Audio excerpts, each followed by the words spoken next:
Cedric Honorica, ating Philippine record holder.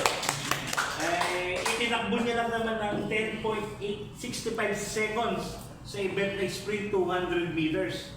Pero hindi lang doon tumatakbo ang istorya. Then ang istorya dyan, gamit niya ay isang bike na worth 5,000 lang, bakal, ika nga, napakabigat doon para makatakbo ng ganong kabilis. So, Dr. Norman, kindly please give us your live tayo. opening Live. ceremony. Live po tayo ha. Napapanood po tayo ngayon sa Tops Sports, sa Bulgar Sports, sa Sports Corner of Gab Pereras. At Headline iNews of At Headline iNews of Mr. Ed. Dr. Norman? Yeah, magandang umaga po sa lahat ng mga nanonood at sumusubaybay po sa Tops po. Ito po, salamat kaibigang Boss Edwin at sa mga sports writers na kaibigan natin. So, makikita nyo, ito na naman, another exciting journey naman. Naalala niyo last year, meron tayong 7-footer na dinala rito. Yeah, oh yeah. Si Anvil Yap, 14 years old, now recognizing sa mga international sa San Beta siya. And hopefully, makapaglaro siya sa Philippine team, mag-represent. We started with the grassroots. Yan po ang pangarap natin, yung mga simpleng nangangarap, pero gustong malayo marating. Katulad po ni Cedric, i-overview ko muna si Cedric, mamaya siya na magkukwento. Si Cedric po, I was a professor po from Asian Trinity University and then Pamantasan Luzon ng Marikina. So one of my students, at the same time, tinutulungan ko rin. So, yung mga pangarap na mahirap pero gustong magkaroon ng realidad. Hindi ka na sportsman, coach ha? Pilantropo ka pa. Yeah. As a background ko, ako po ay dating sport. Kaya lang sabi ko nga, ang profession lang sa akin, it's a triple group na hindi nagtagumpay. At age of 23, nag-retire na ako. But this is my advocacy. Advocacy natin, tulungan lahat talaga yung mga atleta na nangangarap. Na nagsisikap na may potential at the grassroots level.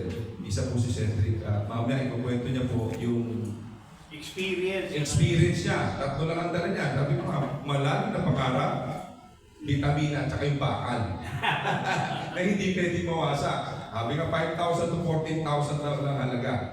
Pero mamantakin nyo with the span of 2 months, 3 months of preparations niya, even 2 decades record. Malulupit po yung nabit ng record.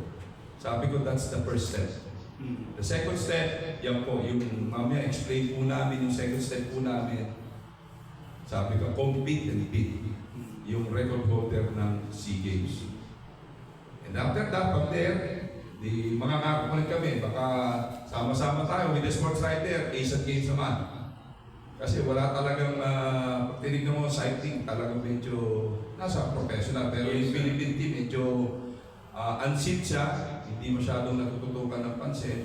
At the same time, yung athlete natin doon na hindi natin nasusuportahan. Kami po, sa aming yung Energy Health Asia po, ito po yung gumagawa ng mga micronutrients na tama po para sa Asia.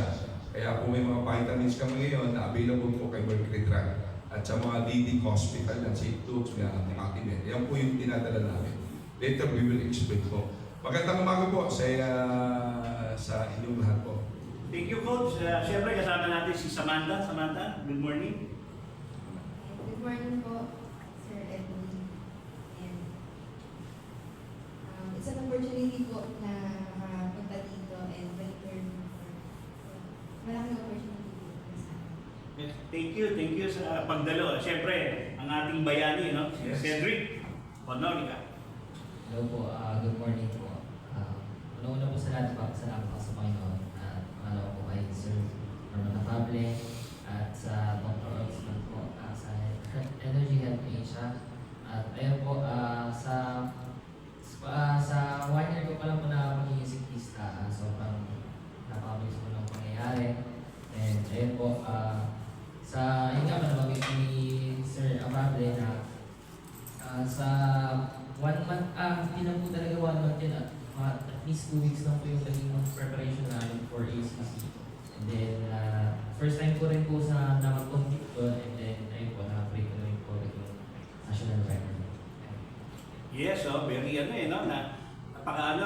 Amazing ika na. No? So, Cedric, natin, no? Kasi yung sports na sinalihan mo, Hindi, ito yung usual na nakikita ng mga sports fans ng mga Pilipino, yung road cycling, hindi po to.